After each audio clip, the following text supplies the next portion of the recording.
Paper কৰ্মকৰ্তা join কৰিছে। মই শুনা মতে প্ৰায় ৩-৪০০জন মানে আমাৰ ইউপিপিএল দলত আজি বিভিন্ন ৰাজনৈতিক দল স্পেচিয়েলি বিপিএফৰ পৰা আজি ইয়াত জয়েন কৰিছে।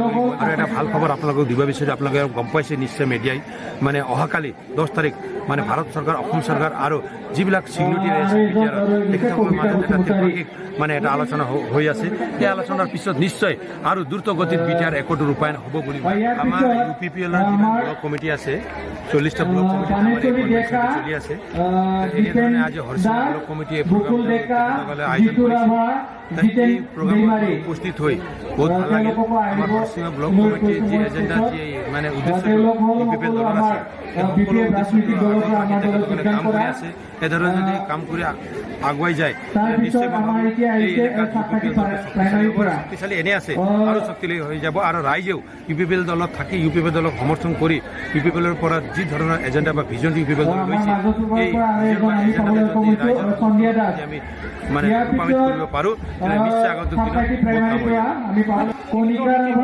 ভাল লাগিল। ইয়াত বহুত বিপিএফৰ কৰ্মকৰ্তাই আজি জইনিং কৰিছে, মোক ভাল লাগিল। তেখেতসকলে বুজিছে যে 17 বছৰ যি কাম কৰিব পৰা নাই, এই 2 বছৰত তেখেতসকলে দেখিছে, নিশ্চয় কৰি দেখিছে, নিশ্চয় মানে চাইছে যে কিমান কি ধৰণৰ পৰিৱৰ্তন বৰ্তমান চৰকাৰে কৰিছে। আৰু এই চৰকাৰৰ লগত থাকি আগন্তুক দিনত এই ঠাইটো উন্নয়ন কৰিব লাগিব। আৰু আমি সকলোৱে ইউপিপিএল দলত থাকিহে আমি কাম কৰিলে ঠাইৰ লগতে মানে আমাৰ বিটিআৰটো সুন্দৰ হ'ব আৰু বিটিআৰটো শান্তি হ'ব। এই শান্তি আৰু প্ৰগতিৰ যি মানে বাৰ্তা যি বিটিআৰ চৰকাৰ বা ইউপিপিএল দল আছে, এই বাৰ্তা তেখেতসকলে বিশ্বাস কৰে। তেখেতসকলে আজি আমাৰ দলত যোগদান কৰিছে বুলি মানে আমি এতিয়া যি দেখিছোঁ, মই নিজ হাতেৰে প্ৰায় 40-50 জনক মই তেখেতসকলক ৱেলকাম কৰিছোঁ।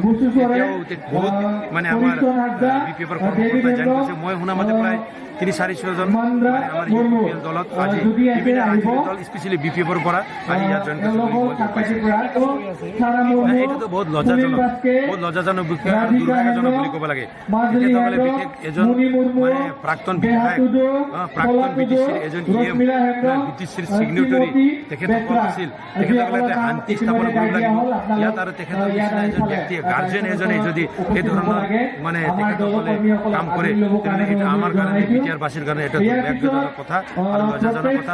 আমি বিচাৰিছোঁ ইউপিপিএল দলে যোৱা 20 চনৰ 27 জানুৱাৰীত একত্ৰ কৰা হৈছে শান্তিৰ এটা একত, পিছৰ একত, বিটিআৰ একত। এই একতৰ পিছত বিটিআৰৰ যি এটা শান্তিৰ পৰিৱেশটো ঘূৰি আহিছে, সেইটো আমি ইষ্টাব্লিছ কৰিব লাগিব। আৰু ইয়াত যাতে কোনো অশান্তি নহয় আৰু কোনেও যদি এই শান্তিৰ যি চেষ্টা কোনো বাধা দিব নোৱাৰে। আৰু সকলোৱে বিভিন্ন ৰাজনীতি কৰিব পাৰে, যিকোনো নিজৰ ইচ্ছামতে যিকোনো ৰাজনীতি দল কৰিব পাৰে, কিন্তু ৰাজনীতি দল কৰিছে বুলি যিকোনো কামটো কৰিব নাপায়, ৰাইজক মিছলিড কৰিব নাপায়। ৰাইজক ভাল এটা মেছেজ দি আগন্তুক দিনত সকলো ৰাজনৈতিক দলত থকা কৰ্মকৰ্তা ইয়াতে যাতে শান্তি কৰিব লাগে, শান্তি আনিব লাগে, ইয়াৰ কাৰণে কাম কৰিব লাগে। এইটো আমি আহ্বান জনাইছোঁ ইউপিপিএলৰ পৰা। আগন্তুক দিনত যদি এইবিলাক মানে শান্তি বিনষ্ট কৰিবৰ কাৰণে যদি তেনেকুৱা দুষ্ট যদি সৃষ্টি কৰা হয় বা সৃষ্টি হয়, তেন্তে নিশ্চয় আইনে বা প্ৰশাসনে এইটো কিবা এটা ভাল ব্যৱস্থা ল'ব বুলি আমি আশা কৰিছোঁ। এনেই ভাৰতৰ প্ৰধানমন্ত্ৰী কৈ আছে 2024 ভিতৰত বহুত বিটিআৰ একত্ৰত কৰা দফাবিলাক আমি ৰূপায়ণ কৰিম। আৰু এটা ভাল খবৰ আপোনালোকক দিব বিচাৰিছোঁ। আপোনালোকে গম পাইছে নিশ্চয় মিডিয়াই মানে অহাকালি 10 তাৰিখ মানে ভাৰত চৰকাৰ, অসম চৰকাৰ আৰু যিবিলাক চিগনেটাৰী আছে বিটিআৰৰ তেখেতসকলৰ মাজত এটা ত্ৰিপাক্ষিক মানে এটা আলোচনা হৈ আছে। এই আলোচনাৰ পিছত নিশ্চয় আৰু দ্ৰুত গতিত বিটিআৰ একোটো ৰূপায়ণ হ'ব বুলি মই আশা কৰিছোঁ। Thank U.